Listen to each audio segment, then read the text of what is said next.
Hey guys, this is Mandy from Light on Earth. So, the whole past week I've been researching the difference between feminine and masculine approaches to spirituality. And I think we all understand that in personal development, we need to develop more one or the other and become in touch with both to become a more integrated person. But in spirituality and in enlightenment and non duality, it goes even deeper than this. And I know that some of you don't like when we try to split non duality into duality. But I think we all understand that we're taught whenever we speak about something or try to teach something, we're going into duality to begin with. And so within yourself is where dualities merge. So as long as we're speaking, it is very, very helpful to split things into the simplest way you possibly can, which is two, because you get down to two before two becomes one. And so, male and feminine attraction is a part of our lives. Even in homosexual relationships, there's elements of a feminine and masculine attraction going on, and it's an inescapable part of life. So, I also want to be very clear that when I talk about feminine and masculine spirituality, that doesn't mean that if you're born male that you need to take in feminine spiritual energy or vice versa. There's a better way to define it is if you are a creative, emotional type, if you're in touch with love, you really love other people, you're creative, you're always dreaming, that kind of type, then you will need to probably take in masculine energy, and it will be a top-down path. So the chakras at the top are already open, or will open before the lower chakras. And often this is misunderstood because we've erred to the side of the masculine paths, and we call these type of people like spiritual retards if they don't have the basics down. And so you can think of different types of people in your life, like I myself, the messy artist. He can never be on time, can't get like basic stuff together, but can make really creative work. Someone like that. We all know people like that. And then we all know people who are very, very intelligent, have their shit together, and they just aren't really open to like the loving, caring aspects of the world at all. And you feel like something is a little bit missing about them. And so not all of us, we all, our chakras are all open to a point. We're all in touch with things, but there's knowing what in us is underdeveloped and needs to be developed is really key to our transformation.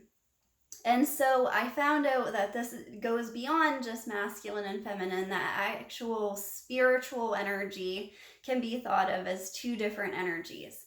And I found this book. It's not that well known, but I highly recommend it. It's called The Grail Path. And it's by, I'm going to mess up her name, but I think it's Misha Alea. And you can get it on Amazon Kindle. It's short, it's really good. And what she is comparing the Grail path is in contrast to the hero's journey path. And there's another book named The Heroine's Journey, which I studied a little bit. I haven't read the book yet. I intend to someday. But basically, to be fully enlightened, to go the entire way, we need to travel both paths, or we need to bring the energy up and raise the energy back down and complete the loop. And I was reading Ramana Maharshi, and he talks about this pathway to the right of the heart that connects into the crown chakra, and is really significant to the mind sinking into the heart, or them integrating anyway.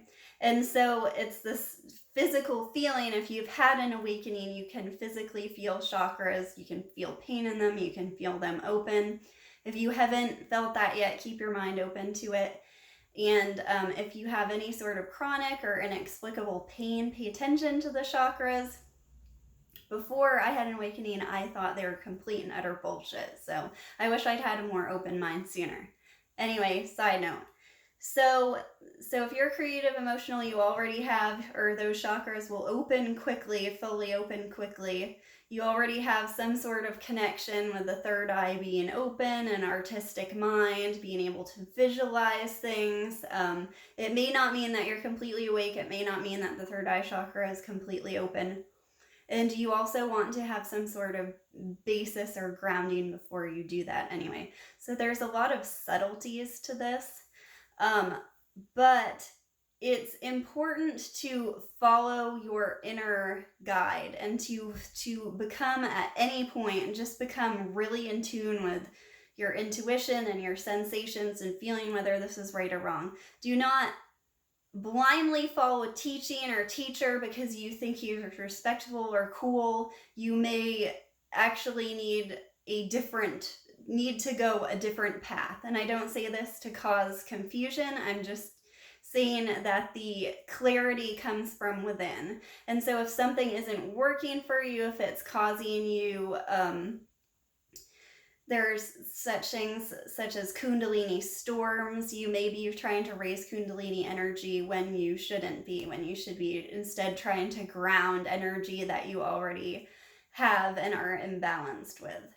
And so, just look at your life, like what in your life is really a pain point. And for me, myself, it's basic issues in life. It's feeling confident about myself, knowing when to say no, knowing what projects to take on, what projects not to take on, knowing how to manage my time, those kinds of basic things. And I have the passion, the open heart, and the lofty visions and everything in connection with reality. And it doesn't mean that you're spiritually behind at all. It doesn't.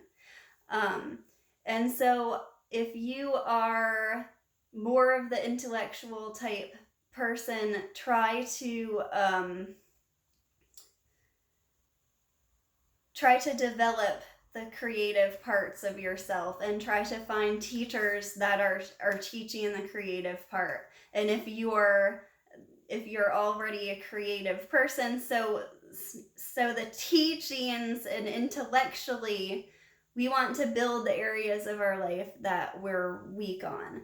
But when it comes to energy, to spiritual energy, we're trying to recognize which energy we are filled with and which energy we need to take in somehow, or we need to open an area in our life to take in. So I hope that this was helpful for you, and I will try to talk more in specifics about the Grail path. There's a lot of symbolism, and I really enjoy the author. I really enjoy symbolism more and more lately. It has a lot of Christian symbolism, so you might not appreciate it as much if you don't understand, you're not really familiar with Christianity. And that's actually another aspect I want to talk about is Buddhism is often thought of, or I would think of it as sort of a masculine path. And that doesn't necessarily mean that it has a lot of integrated aspects within itself. Christ was fully integrated, and he has a lot of, he completely traveled both paths and was completely open both ways. And he taught both ways, although his teachings are we're talking about masters who lived so long ago that you have to dig into the Gnostic teachings if you want the real non-dual teachings with Jesus. Don't just open a Bible. The book of John is awesome. The Gospels are really good. There's a lot of good things. I would recommend that everyone read the Bible, even if you're not interested in Christianity whatsoever. The symbolism, the book of Genesis, like I said in the past video, these stories are all pointers. we don't get to throw any of them away as trash. They're all pointers. And, you know, some stories resonate with some people and some resonate with other people, but don't throw stories away because they're stories. And again, when you're talking about dualities, and there's no duality more obvious than the two, than the male and the female, than the dark and the light, than the obvious. But really questioning and studying and trying to merge these dualities in our mind and within our hearts and ourselves is a real key. So you don't focus on how they're separate. Instead, you try to, you ultimately, in the end, try to integrate them. So I hope this was helpful. Thank you for watching. Leave me a comment, tell me what you thought, and I'd love to hear any questions you have. Thanks. Bye.